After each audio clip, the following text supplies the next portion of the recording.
Well, hi. So, daytime, Sunday, 9:45, 10 o'clock in the morning. Just finished laundry. And I think what I'm going to do for part of my YouTube page is I think I'm just going to start telling stories. Yeah, I'll just start telling stories. Adventures with Adrian. um, I mean, I've had a few good ones. They've been a pretty good. I've had a few really good stories. So I'll start telling them in storytime fashion, along with like weekly accountability, what I've been up to. Last week I didn't do much. Um I'll tell my first story is I was recently diagnosed with pulmonary hypertension. And everyone knows hypertension, high blood pressure, so lower your salt, physical fitness to help keep your heart and lungs healthy and your arteries and your veins and all these things. Pulmonary hypertension is located within the heart and the lungs only. Not like it's going to affect the rest of your system, let's face it, but it's primarily located in your heart and lungs, which it will eventually cause heart failure. It will eventually cause death, and the survival rates are not awesome.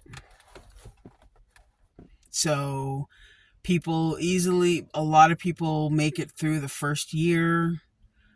And years ago, it used to be like up to a 5 year kind of a thing.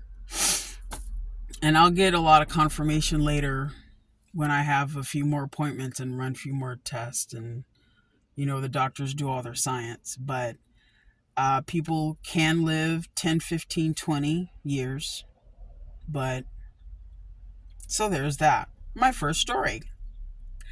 Uh, so I'm last week I said that to say this. Last week there was not a lot of focus on Professor Messer and his Network Plus because this is new and I'm learning to, like I had when I first got rheumatoid arthritis, I had to learn how to live with it. I had to learn what triggers me going into a rheumatoid arthritis flare of symptoms and how to manage those symptoms when they hit. I'm still in my car on my street, so cars and buses. Um, and learn how to, what foods will trigger. Sometimes it's emotions and stress that will trigger, and other things that would trigger a flare. So it took me years, and I still don't always catch it. There's sometimes this is like, God, I feel like crap. What the hell? I feel so shitty. Yeah. And my joints are killing me, and my back is killing me, and it takes it. It's like, oh God, I'm having a flare. Let me go lay down. Where are my meds? So the trick with this one is um I'm now very, very sensitive to salt. I just discovered some really awesome fresh from the oven chocolate chip pecan, depending on how you say it, cookies at a cafe near where I work, and they're amazing. I love them, and I buy a few extras on Thursday or Friday, and I'll bring them home so I have a couple over the weekend. And I never realized how salty they were. I had two because I do that.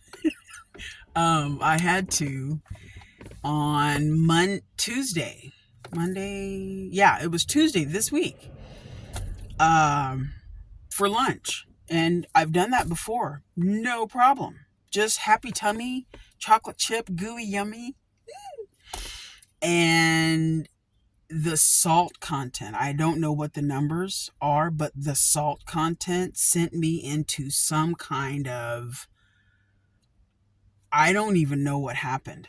I don't want to say a hypertensive crisis because that sounds like I should have been in the ER, and I kind of refuse. Um,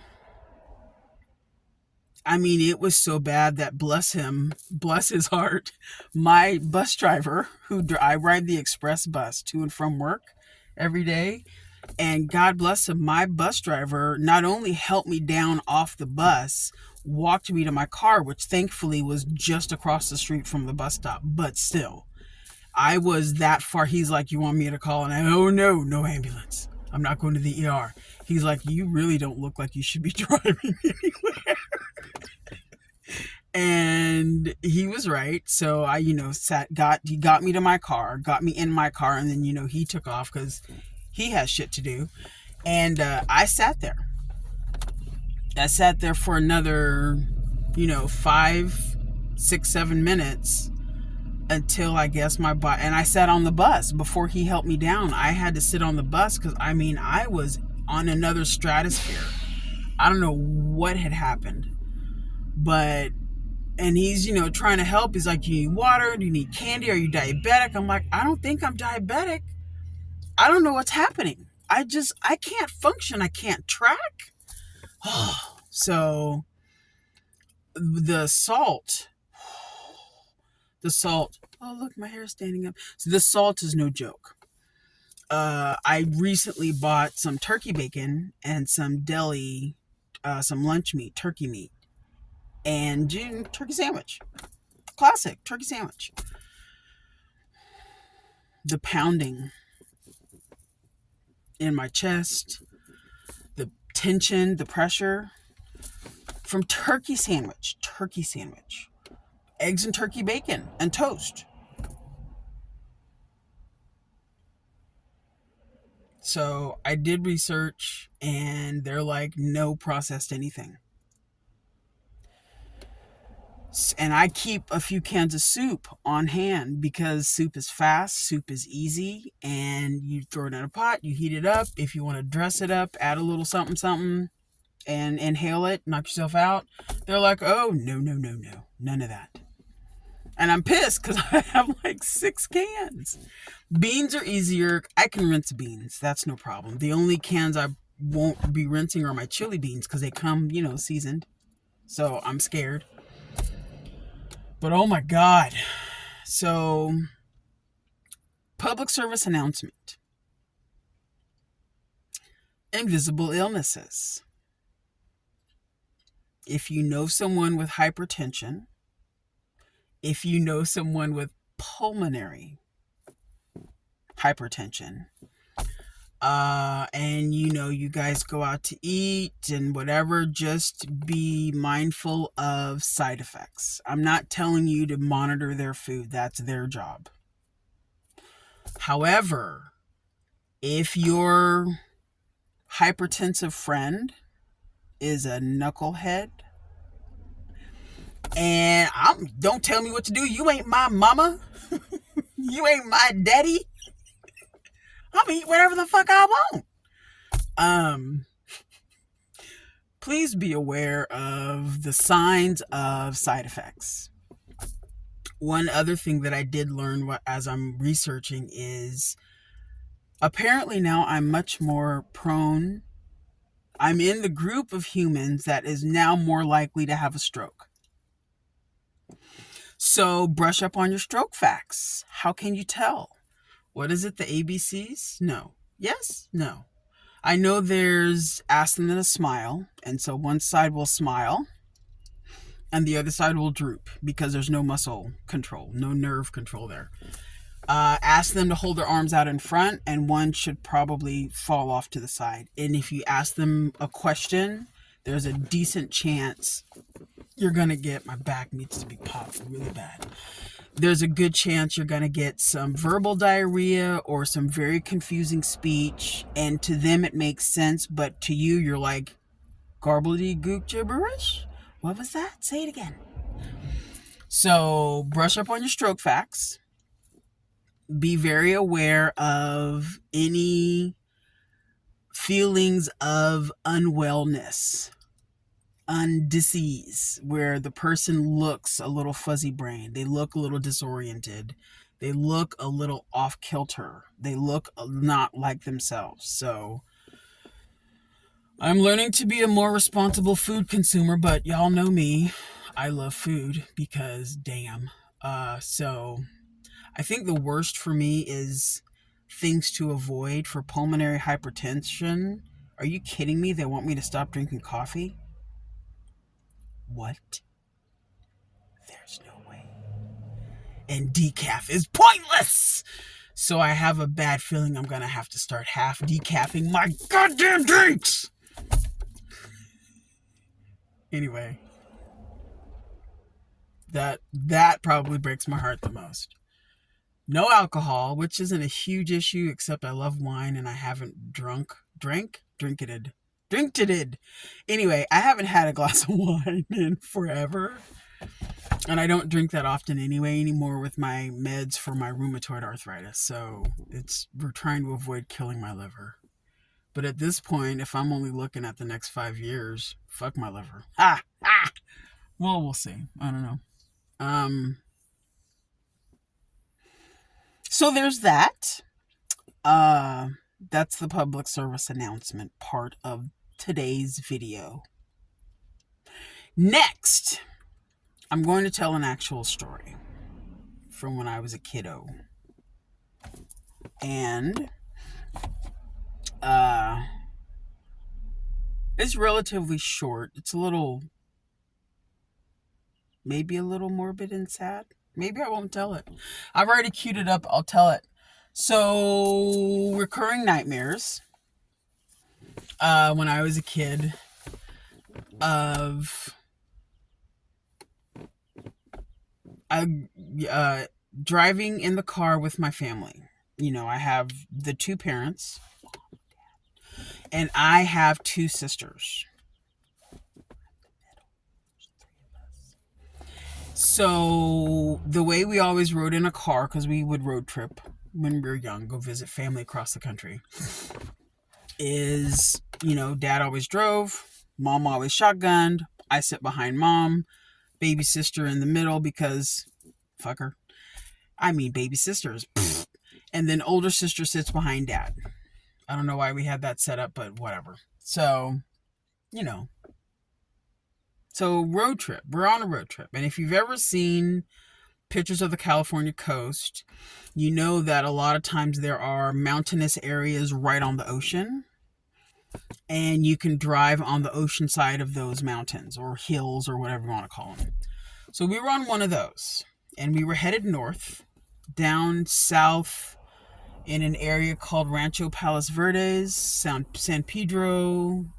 It's just south of Los Angeles. It's just south of LA. And it's where SeaWorld used to be. But there's a road. I forgot what the number of the highway is, but there's a road there. But I would dream we were in our family car, set up the way I just said. I'm looking at the mountains, ocean's on our left. Driving, no problem. Seemed normal. You know, sisters to my left are talking and messing with each other. However, it's not anything aggressive, just talking and whatever. And then the parents are talking. And after a while, I notice, because it weaves like along the side of the hill, along the side of the mountain. And I start to notice that in our little 2 lanes, dad driving is starting to float a lot more and more into the lane on our left, which is oncoming traffic. There's no one out, so it's like, I want to say like a Sunday, but there's no one on the road, which never happens. Come on, but whatever. Anyway, I'm noticing that the mountains are getting further and further and further and further. And they don't sound like they're fighting now, but the conversation seems a little bit more, it's not a negative irritation. It's just more like insistent, you know? And it's just more intense. It's more of an intensive conversation between my parents and then between the 2 sisters here in the middle and over off to my left. I didn't mean to honk. And there's cars next to me, so they're like, what the fuck? Anyway, so he's swerving more and more. And they're all very locked into their slightly elevated, more intense conversation. And I seem to be the only one who's paying attention. And so I'm like, hey, Dad, can you, like, we're starting to, hey, can you want to fix this? And he and my mom are just talking, and it's like they can't hear me. Hey, Dad. Hey, yo. And can we, dude? And the sisters are getting a little more intense, and then they're getting just a little more. But it's like I'm in my own little air bubble. Like no one can hear me. So I start almost yelling, and then I start, because I can reach and I have really long arms. So left hand, Dad's right shoulder. Dad, start pushing on the, hey, Dad. Just like I'm not there. It's almost like I'm a ghost.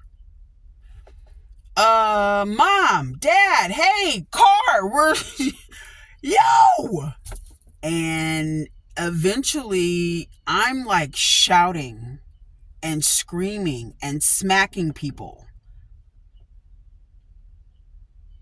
And no one hears me. It's like I'm not there.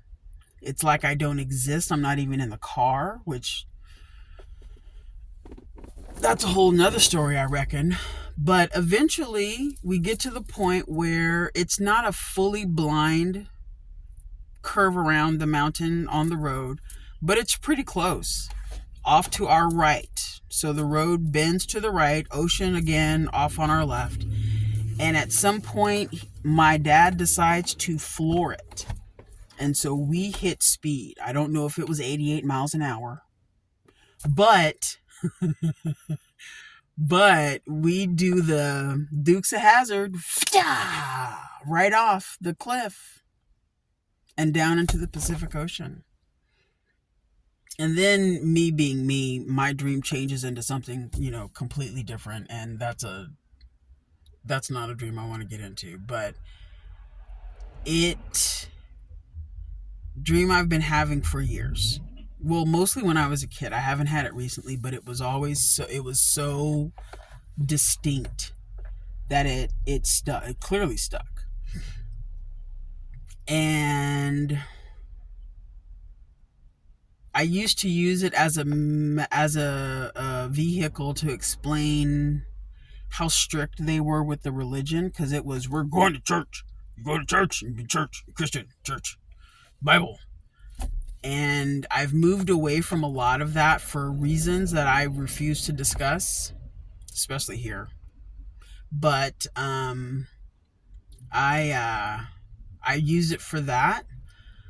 And then recently, I think I've figured out maybe a couple more reasons. I'm not sure.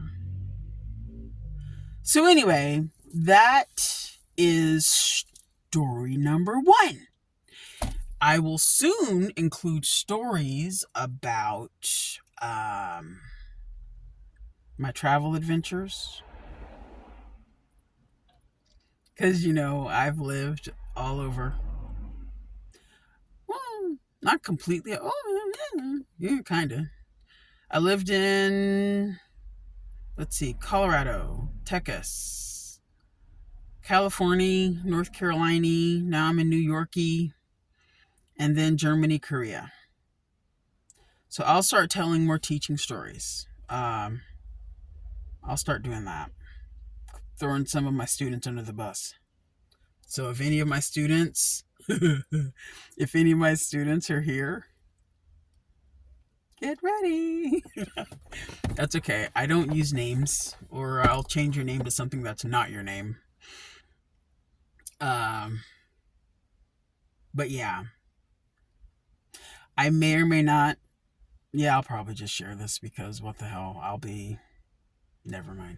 So that's story number 1. And thanks for listening. Happy Sunday. I'll see you guys later. Bye.